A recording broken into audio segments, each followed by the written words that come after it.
Magandang hapon mga kagala. Ayan po yung aming gala ngayon.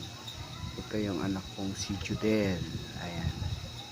At ayaw naman yung kuya niya. Ayan o. Nagpapakahirap. Pero alam kong nag-enjoy sila. Dito yan sa may Pinlac Falls sa Infanta. Ayan guys o. Tatalon yung anak ko. Oy, nadulas pa. Ayan.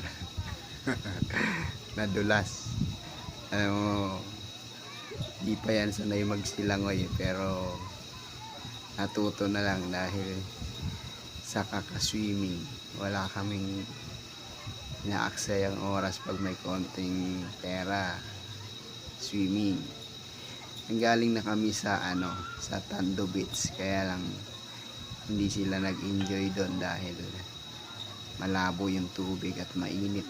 Dito medyo talagang ang sarap ng tubig dito, ang lamig, grabe, parang may yelo ang gagaling yan sa bundok, yung Pinlac Falls.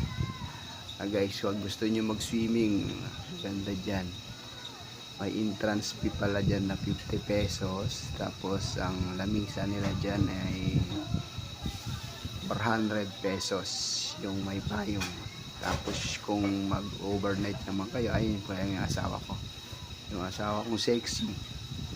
Ayan, pag mag overnight pala kayo, ang kanilang room dyan is nagkakahalaga ng 1.5 ang isang 22 hours nila. Tapos mayroong entrance fee kada isa na 100 pesos. Ayan, ay isa tumalon, ang galing. Tumalon din ako dyan, kaya lang malamig talaga. Ayan o. Doon pa nga ako una sa talon sa pinakadulo, kaya lang may nakaus din bato dyan. Hindi natin, baka di tayo umabot malayo sa ibabaw. Ayan. Nagpapakahirap yung dalawang anak ko. Si Jade, yung naka green, ay naka blue. Ay, yung isa aakyat din Ayan na pangalawang talon na Judel galing at least nag-i-enjoy sila. May tatalon pa dyan yung dalawang ay ito, tatalon to. Tatalon yan sila kasi naman talaga namang sarap naman kahit na mahirap umakyat.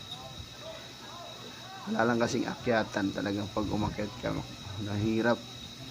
Umakyat ako dyan mahirap, mahuhulog ka pag nadulas ka.